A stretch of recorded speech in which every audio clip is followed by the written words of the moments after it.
struck over 7,000 targets across Iran and its military infrastructure. That is not incremental. That is overwhelming force applied with precision. And again, today will be the largest strike package yet, just like yesterday was. As I've said from day one, our capabilities continue to build, Iran's continue to degrade. We're hunting and striking death and destruction from above. In the Strait of Hormuz, the drones never stop coming, and neither do the Apaches. At an American military base in the United Arab Emirates, the lights never go off. Not at midnight, not at 3 in the morning, not at dawn. Ground crews move around AH-64 Apache attack helicopters in a constant, disciplined rhythm. Refueling, rearming, inspecting, resetting. The moment one helicopter lands, the work begins. The moment it's ready, it goes back up. This base has one purpose: keep the Strait of Hormuz open. Iran's Shahed drones had been hitting American bases, allied positions, and oil tankers transiting the waterway for weeks. Cheap, expendable, effective, launched in waves, designed to overwhelm, designed to find something that matters and destroy it. The answer to that threat had rotors, a chain gun, and Hellfire missiles. The rotation was relentless. Apaches lifting off and flying out to naval vessels in the Gulf, landing on flight decks, engines cooling, misbah. Crews on standby, ready to launch at a moment's notice. Others flew directly into the strait to patrol. Helicopters going out. Helicopters coming back. Helicopters waiting on ships. The sky over the strait was never empty. And then the radar would light up. Inside the combat information center aboard ship, operators tracked the contacts the moment they appeared.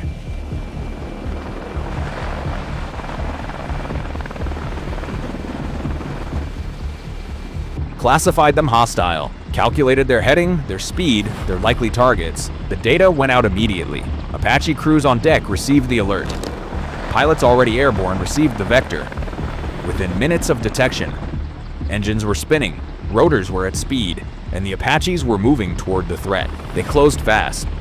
Pilots acquired the drones on onboard sensors, steadied their aim, and opened fire. The chain gun spoke. Drones went down. But what most people never see is what happens after the kill. Back at the UAE base, the real work was waiting. A returning Apache taxied to the rearm point, and the ground crew descended on it before the rotors had fully stopped.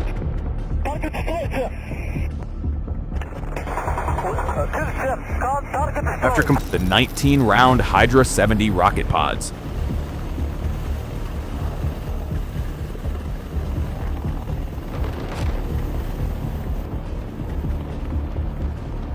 Unguided but devastatingly effective at close range, were pulled from the stub-wing pylons, reloaded with fresh rockets, checked one by one, sealed, and locked back in. Each Apache carries up to 4 pods.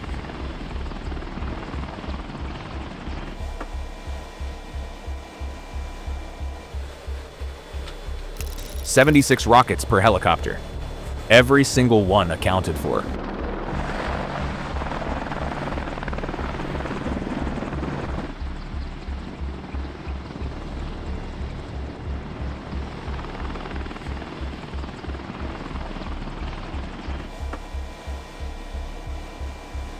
Beneath the nose, the 30mm chain gun ammunition drum was refilled. A fresh belt of high-explosive rounds fed into the system, the same rounds that had just torn drones out of the sky minutes earlier.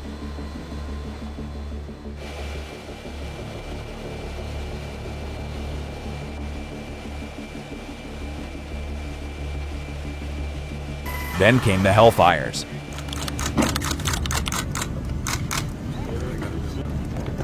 Calling immediate shoot. Oh, coming out. Alright. I didn't see it last time. A AGM-114 laser-guided missiles, each one capable of punching through heavy armor, collapsing bunkers, and destroying anything the Shahed drones were protecting or escorting.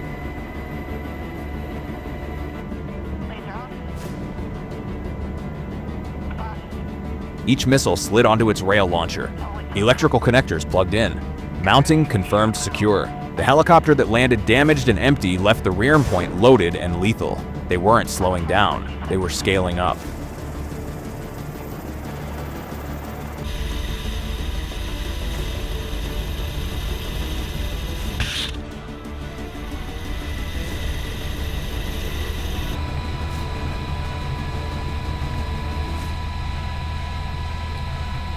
At a desert airstrip nearby, a C-17 Globemaster rolled to a stop on the tarmac and lowered its rear ramp. Inside,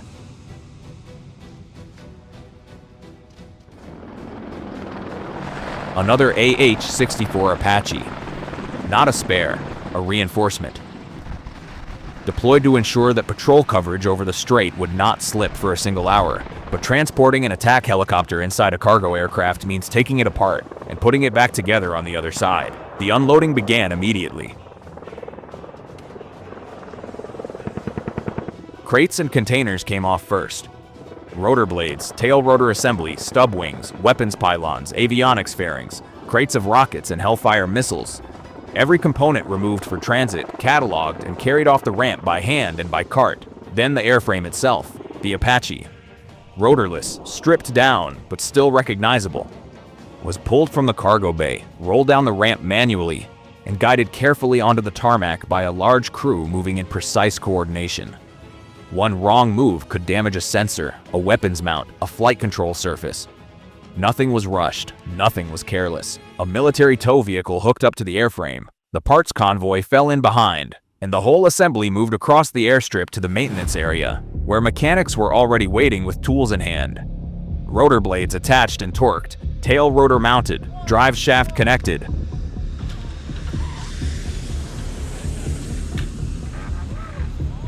Rotor blades are Stub wings bolted on, weapons pylons installed, avionics panels reconnected, powered up, tested. Rockets loaded, Hellfires mounted, chain gun drum filled. Then the checklist: hydraulics, electrical, flight controls, engine systems, weapon systems. Run line by line until every box was checked and every system confirmed operational. From cargo hold to combat ready, in hours. And then